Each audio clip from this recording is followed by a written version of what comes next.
It was just dirt? They were not lined. They were just dirt. They were lined. And that's how come it went down into the, maybe later on, I don't know, after I left, maybe they lined them, but they didn't. While I worked there, they weren't lined at all. They were just natural sumps where the water had been going before we went up there to where the water came off the mountain, and this is like the little lake that we had at CTL4 in back of the farmhouse. It was just a nice little lake where the water had, over the years, formed in there, and they had stocked it with fish. And we'd go out at lunchtime, and some of us guys would go out and catch the fish out of the deal, trout and crappie and stuff, and what do you call it? Dress it out and put it. We had these great big refrigeration units. We'd put it in there until we went home and take the fish home and eat it. Unbelievable! Wow. Yeah, this is the truth. Yeah. And I had two pictures that were in plastic, and I had them during the trial because they wanted to see that as evidence, and they got those. But the pictures were under a cellophane deal, you know. Yeah. It looked like they were in the water, but they were good-sized fish. Then another thing we used to do up there was, after that, no more fishing. We would get one of the inspectors built a great big square thing with wire on it.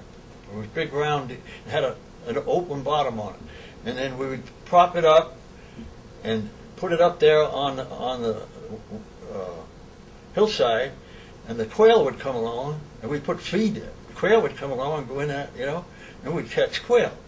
No kidding. And dress them out. I never did it, but the goddamn inspector, he was a nut for that stuff. Anyway, he would take them home, well, a couple of the other guys.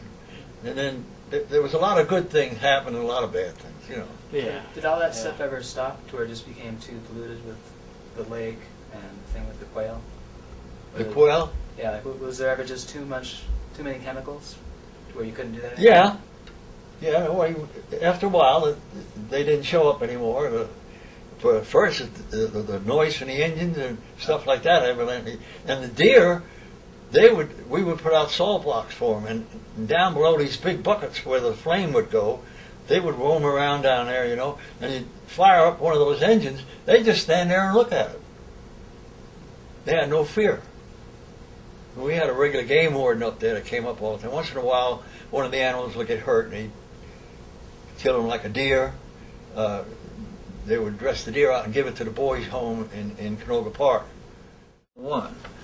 There was a storage area set up in Area 2, so we would go there and pick up the drums of the fuel, anilins, hydrazine, UDMH, iodine, UDETA, MMH, methyl, trimine, ethylene, and JP4,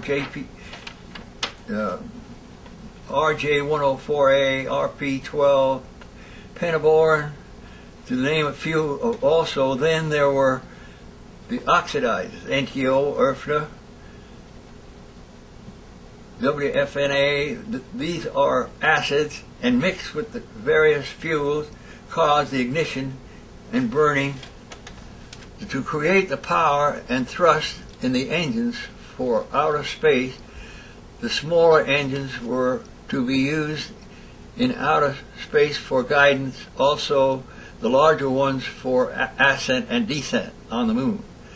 The Gemini and the Apollo were meant to go around the Earth. The moon landing module came later and used a larger engines. They were used hydrazine, nitrogen tetroxide for the propellant of the engines. And we had a lot of blow-ups at first, but as things progressed, we had better success due to the better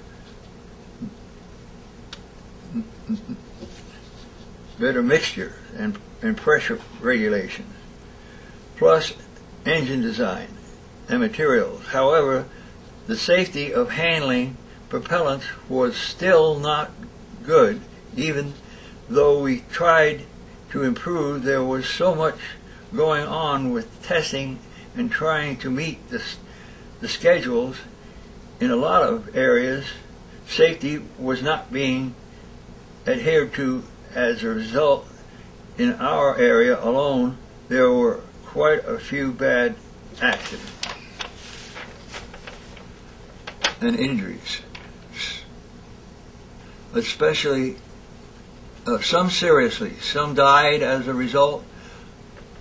One thing, working at night, we would, most of the testing usually after 3 o'clock, as the prevailing winds would come up from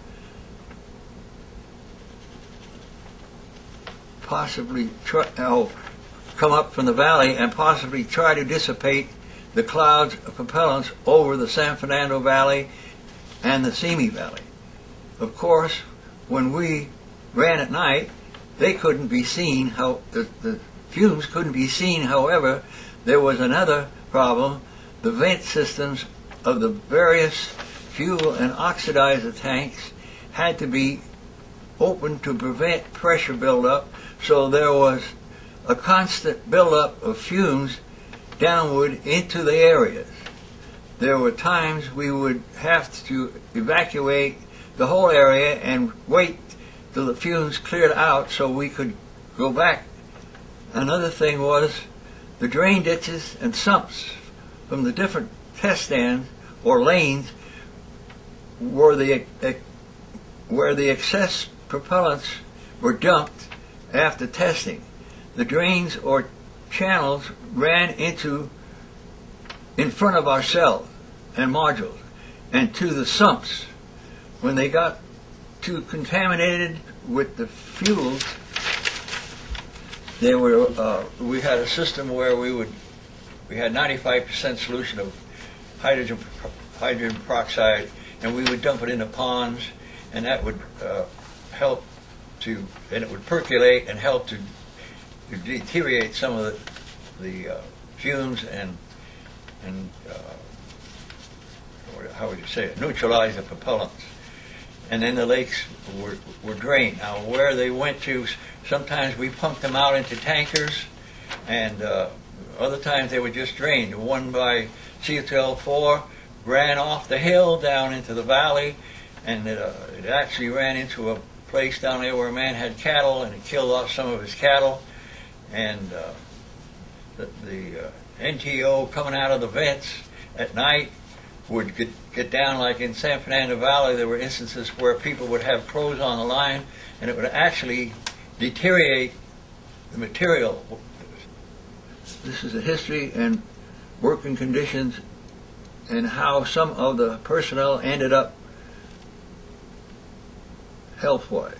All workers had to pass a very thorough physical in order to work for Rocketdyne. That included hearing, eyesight.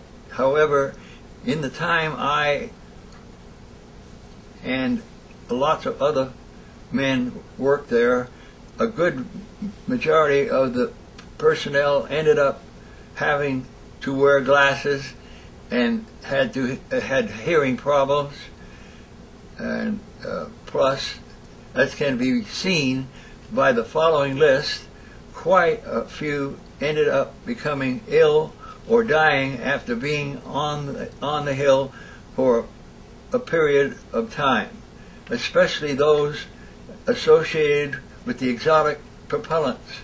We were sent down to medical and examined by the company doctors. If they detected blood in our urine, we were transferred to another area till it was considered safe to return to their jobs.